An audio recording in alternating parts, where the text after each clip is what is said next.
Iyon. Doc Froilan, ang tanong, iduduktong ko na yung Merry Christmas. Masasabi mo ba talagang naging merry ang Christmas natin sa political landscape ng ating bansa? At ididiretso ko na to.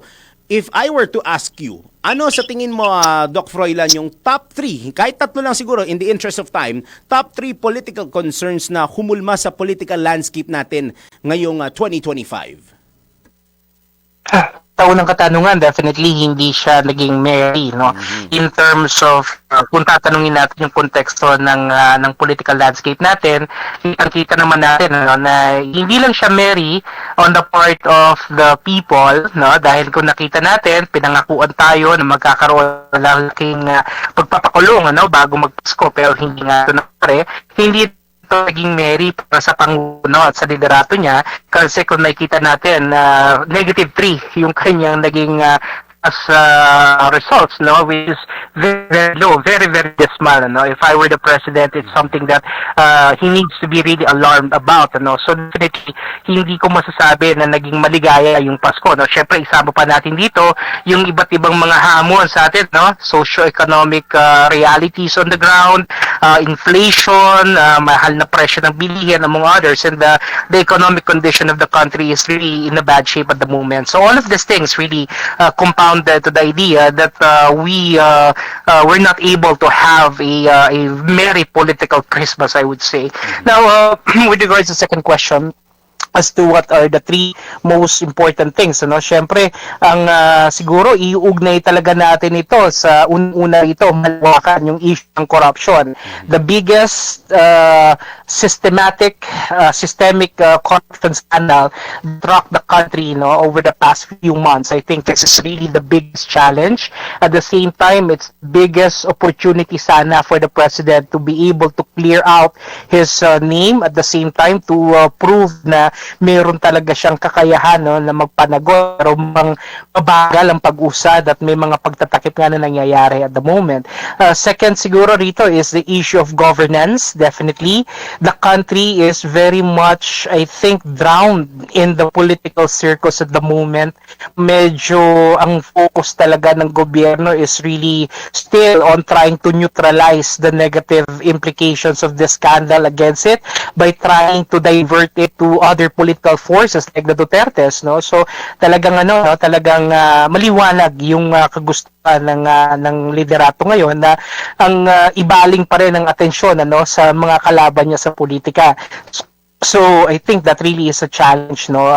Masyadong malakas yung political noise, walang masyadong governance na nangyari. And third, I think, is on the economic forefront, no. Kung titingnan natin, syempre magkaugnay ang politika sa ekonomiya.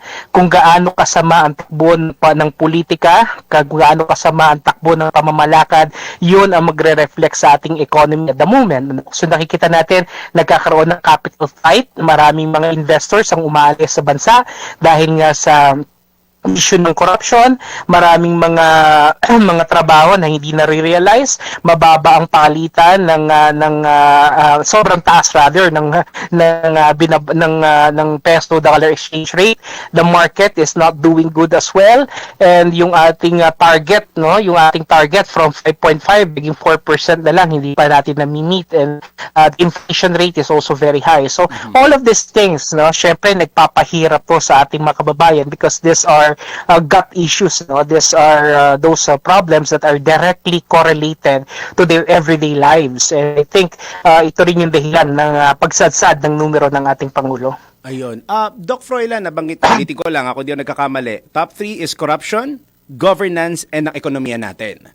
Between these 3, punta ako dun saglit sa may corruption.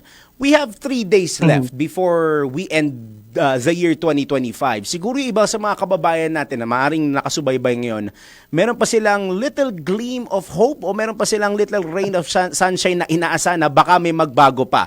Do you think may magagawa pa ba tayo with the remaining days that we have, or we just have to accept the fact na ito na yung nangyari sa 2025 in terms of corruption? Well, Well, sa akin, this is a very, very a small window, no? Kasi ang usapin na ganito kalaki, na Daryl, supposedly, kinakailangan din ng mas masusing focus at mas magkaroon tayo ng tinatawag natin na sense of urgency. I mean, kung ito ay nagawa at ginawa dapat nung mga naunang buwan, at least, ngayong Disyembre, anong dahilan bakit ipapagpaliban pa nila ito sa 3 araw na natitira? I really don't get the point, ano? So what I'm saying is, if the government is really acting with swift urgency and yung responsiveness, dapat may nakita na tayong resulta. Pero mukhang ang ibinigay lang sa atin mga narratives, mga diskurso. Ang ibinigay sa atin yung optics lamang, no? In short, mga pangako na walang laman, no? Mga binitawang salita na hindi natin pwedeng panghawakan. So, yun yung I think mas magpapalala dito sa sitwasyon nila politically ng ating administration moving forward to 2026, because the public, especially nowadays with social media and all, hindi nila basta-basta nakakalimutan yung mga binibitawan nating salita, and ito itatanim talaga sa kanilang consciousness. So kailangan, kung you need to walk the talk, because the people are already sick and tired of being given promises and empty rhetorics, no? So yung binabanggit ko na medyo malabo na, especially now na marami sa mga government agencies are already on vacation mode. Marami sa kanila, syempre wala nang pasok. On the 30th is a holiday. So I don't see anything moving, hanggang sa pagpapalit ng taon. Ngayon naman, Prof. Froilan, na-discuss natin, nabigay mo na rin yung gist ng question about what could have been done in terms of corruption. Well, I think it's safe to say that we already ran out of time for 2025. Now, let's hope for the best as early as 2026. Ika nga, sana with the bang ay bibigay ng government natin in terms of solving this. How about sa governance and economy? What could have been done this year? And diretso ko na rin dun sa isa pa sa itatanong ko. What could have been done and what should we expect sa general political landscape natin come the new year 2026? Well, basically kasi sa governance, dapat lagi nakaangkla rito kasi yung terminolohiya na good governance, ano. Siyempre, when we talk about good governance, transparency, accountability comes into play, following the rule of law among others, no. So lahat naman ito medyo hindi talaga natin nasunod, ano. Kung titingnan nga natin sa issue halimbawa ng transparency, malaki yung pananagutan ng ating pamahalaan sa atin na maipaintindi sa atin ano na ba yung sitwasyon ng mga iba't ibang klaseng investment opportunities na pinasok niya na hindi naman tayo talaga guided. Ano na ba ang nangyari? Halimbawa, sa Maharlika Investment Fund, what happened to that fund? We were not given any clue as to what transpired. Nung nagbenta sila ng ginto, no? While many countries are stockpiling on gold. Ang mahal ng ginto ngayon, pero tayo nagbenta nito na ng ginto. Pero hindi lang siya properly accounted for. So all of these things, I think the government should try to maintain its focus, try to have its trajectory, and provide yung tinatawag natin na information and communicate properly to the people. Ang nangyari kasi, every time the Palace Press Officer Claire Castro will address the public, wala silang bukang bibig kundi Duterte. No? Sa akin, sana tignan natin ano na ba yung nagawa ng gobyerno, ano na ba yung mga proyekto na naisa katuparan, ano na ba yung mga inisyatibo na nailatag na magpapabago sa sitwasyon ng mga mamamayan.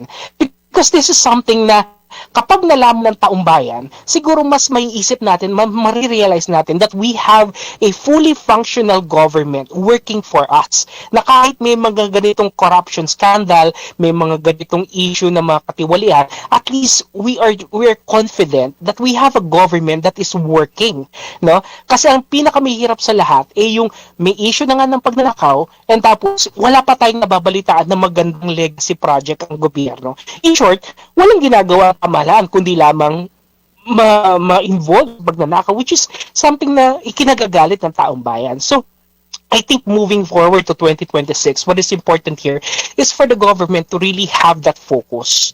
kinakailangan alam niya yung kanyang layunin at nakikinig siya sa hinaing ng taong bayan. Kung ang kagustuhan ng taong bayan mapanagot yung mga malalaking isda dito sa issue ng katiwalaan na to, hindi dapat maging hadlang ang palasyo, hindi dapat maging hadlang ang Pangulo para maisakatuparan at maibigay yung hustisya sa taong bayan. Kasi binabanggit naman niya to, no, na wala siyang sisinuhin, wala siyang poproteksyonan, pero maliwanag naman na may mga takipan na nangyayari. The people are not oblivious to this. The people are not indifferent to this reality. Kasi kung totoo na wala siyang pinoproteksyonan, dapat meron ng napanagot ng malaking isda right now. Ayun. Doc, last two na lang ako tungkol dito sa ano pa rin. Yeah. We are expecting na ako, since gaya nga nabanggit natin, we are at the last few days, yung karamihan sa mga kababayan natin, ika nga ay nasa R&R, rest and recharge mode na sila. Do you think na yung mga naging public demonstrations that we had this 2025 would continue on further come 2026? And dun sa mga naging public demonstrations, ano pa dapat ang iparinig ng taong bayan para sa ating pamahalaan with regards to all the issues that we have, lalo na sa political landscape natin? Well, this public demonstrations, I believe, no, Daryl, are very good manifestations of our constitutional right to peacefully assemble. Karapatan natin yun . Yeah. And I think this is really good, no. And moving forward to 2026, I'm seeing more and more of this, no. Maaari talaga magkakaroon pa ng mga ganitong mga panawagan, ano, lalong-lalo na ito nga, medyo nakita natin, sumadsad yung kanyang trust rating to -3%. In short, mataas talaga yung level ng public discontent. And when you are discontented, most likely, where do you go to? You go to the streets, right? Pero at the same time, no, nakikita rin natin na meron na ring protest fatigue ang ating mga kababayan. No? Nakikita natin yan, halimbawa, nung November 30 trillion peso march, no? Mas marami pang kapulisan ang na-deploy kaysa sa umattend ng rally, no? Because the truth of the matter is, parang ang nakikita ko kasi rito is the people are not really after for resignations anymore. What they want is systemic reforms, no? Kasi alam natin any change of administration is also going to be very disruptive dito sa ating political landscape. So parang mas gusto ng ating mga kababayan, reformahin, ayusin, mag-focus, gawing tama yung direksyon ng pamamahala. Pero yun nga lang, ang problema, hindi ito nagagawa ng maayos ng ating gobyerno. So marami pa tayo magiging mga protesta, no? Pero sana, yung mga pagkilos na gagawin, no, in the future, sana it will be grounded on the essence of solidarity and unity. Kasi sa totoo lang, kahit may mga pagkilos na nangyayari, kitang-kita pa rin natin yung pagkakahati, no? Yeah. Kasi may mga political agenda na gustong isulong ang bawat segment, no? Kaya makikita natin, hindi natin alam kung paano ipuposisyon. Alam natin kung sino yung kaaway, alam natin kung ano yung gusto nating tuligsain problema, pero hindi natin alam paano to i-reconcile doon sa ating kanya-kanyang political agenda. And so this outs this movement at the moment, ano? Ayun. Actually, ang iniisip ko nga doon, we have a common enemy but all of us doesn't have a common solution to that problem, which is the common enemy. Exactly. Yun, diba? Exactly. Ngayon naman, Prof, last na lang in the interest of time. Kanina kasi nabanggit ko din, bago natin simulan itong conversation natin ngayong umaga, na nabanggit kanina neto ni Dr. Dennis Coronacion na binigyan niya ng grade na pasang-awa si PBBM, and if I'm not mistaken, prefer niya na sana ay mag-back off na si Pangulong Marcos sa ginagawang investigasyon. Would you agree with that assessment? And at the same time, do you think na nabuhos na ni Pangulong Marcos lahat ng oras niya pagdating sa paghahabol dito sa mga big fish in terms of the corruption that's happening in the country, and he should just veer away and let yung mga under niya, yung mga law enforcement agencies and other investigative bodies to do their work and inform him na lang, and he should parang gear back into focusing on improving yung kalagayan ng bansa natin on other aspects aside from corruption? Well, hindi kasi may hiwalay yung governance dito sa corruption. Because when you have corruption in place, you cannot perform better public management or efficient public management.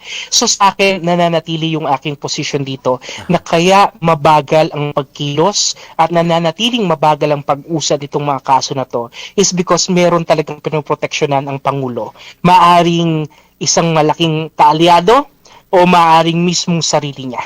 Okay? Kasi if the president, with all his might, with all his resources, with all the intelligence that he actually have in his disposal, if he really wants to provide swift justice and accountability measures in place, kung talagang wala siya ritong pinoproteksyonan at kahit sarili niya alam niya na wala siyang involvement dito directly, magagawa ito sa lalong madaling panahon because ito yung panawagan ng taong bayan ito yung gusto nating mapanagot, ito yung gusto nating makita, pero hindi kayang ibigay ng Pangulo kasi meron siyang kinakailangang alagaan.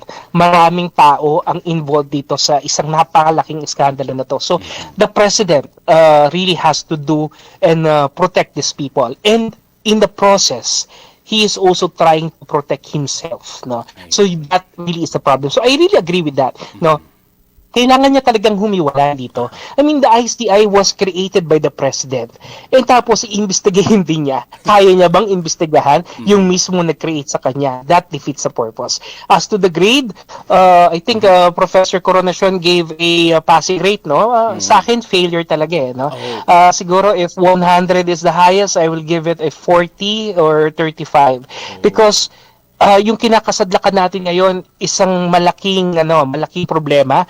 Wala tayong maliwanag na mga administrative and policy driven measures in place, and the corruption scandal is still not yet solved at all. So definitely it's a failure for me. Sana narinig ng mga mambabatas at lahat ng mga naglilingkod sa atin sa bayan ang nasabi natin na pag-usapan natin para by the year 2026 mas maging prosperous at makausad na tayo at mas maging fast-growing pa ulit ang ating bansa. Doc Froilan, muli maraming salamat sa pinagkaloob niyo pong oras namin hanggang next year. Ika nga, kung may pagkakataon tayo, muli advance Happy New Year po sa inyo, Prof. And thank you so much sa pagbibigay ng oras sa DWIZ. Maraming salamat. Anytime po para sa DWIZ. Mabuhay po kayo at isang manigong bagong taon sa lahat. Napakinggan at nakausap po natin ang political analyst na si Dr. Froilan Calilong.